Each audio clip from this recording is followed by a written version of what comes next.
Morning mixtape is always kind of the good vibes, but that was particularly feel good today. I hope you enjoyed it. Elton John, Kiki D and Don't Go Breaking My Heart, and before that the latest offering from George Ezra, who he knows how to warm the cockles with a good pop song, doesn't he?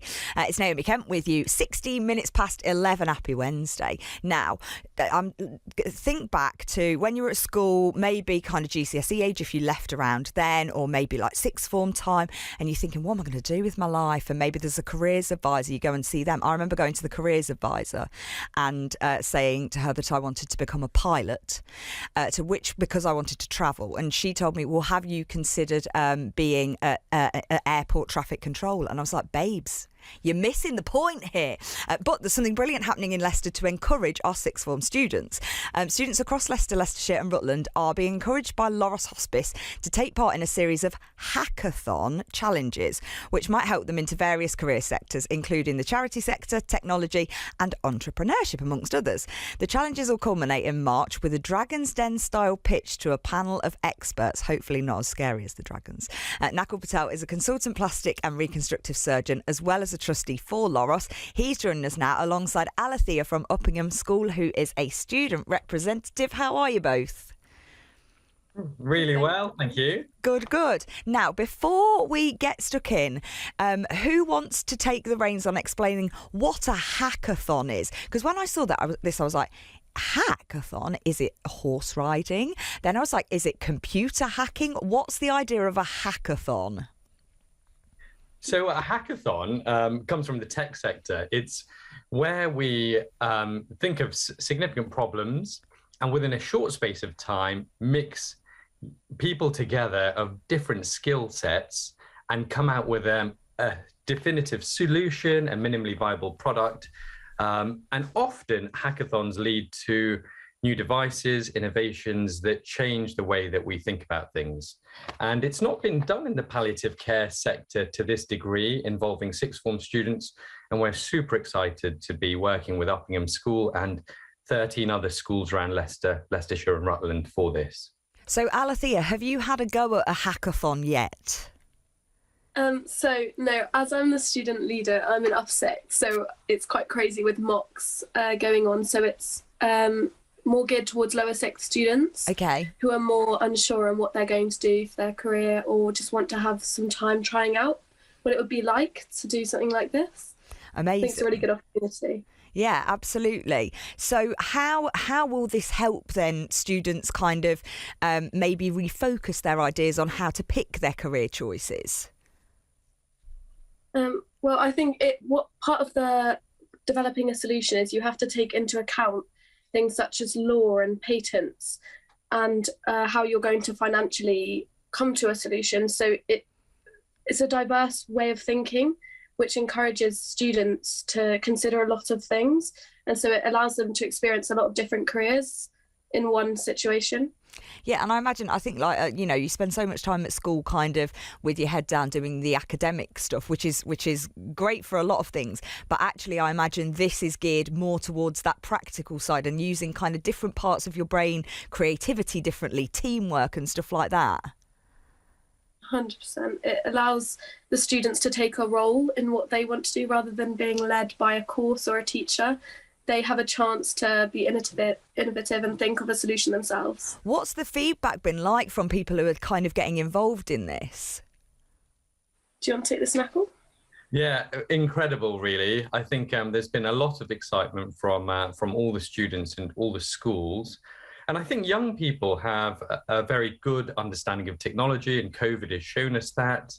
But often they like that sort of strong network of peers, mentors and advisors. And this platform is going to allow these, bright young minds to be able to sort of engage with 40 plus experts in, lots of different sectors. And suddenly they're able to pick up the phone and speak to an entrepreneur, a consultant, a business leader, philanthropist, someone who specializes in patent law, and ask that question. And so we're really excited to be mixing these young minds with these experts and to see what comes from it.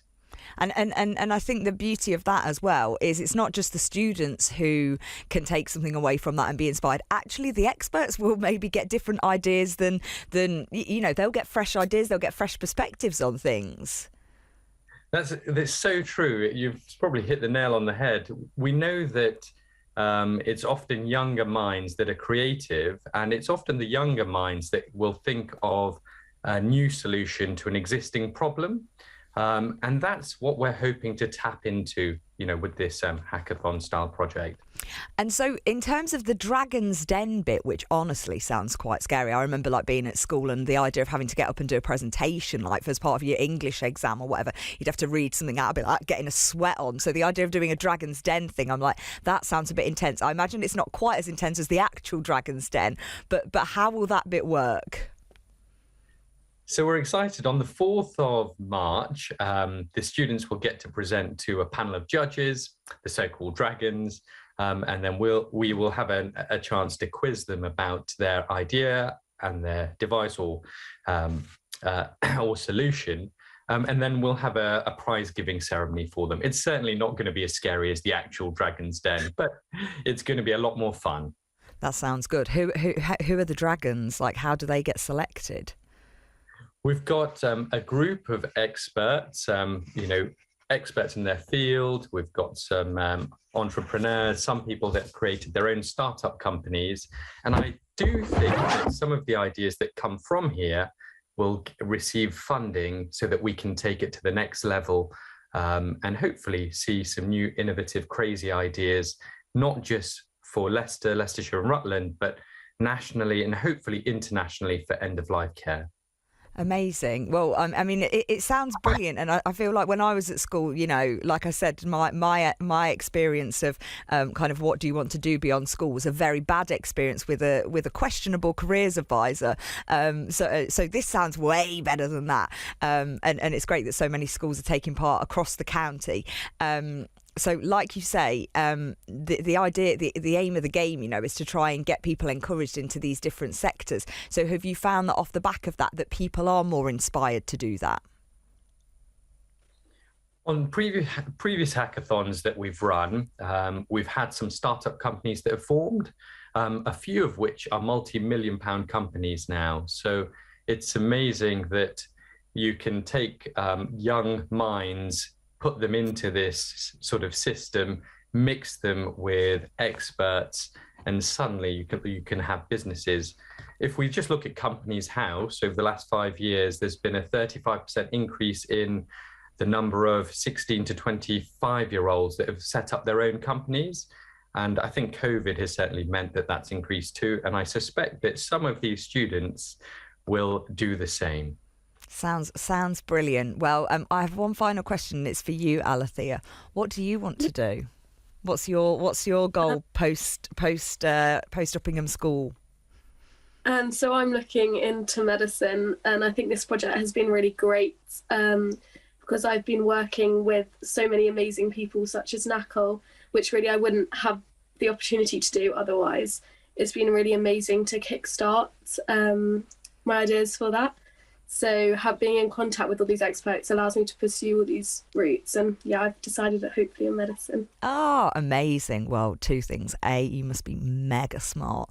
And B, fingers crossed for you. Good luck with that. It sounds brilliant. And good luck with the rest of the project. It sounds great what you're doing.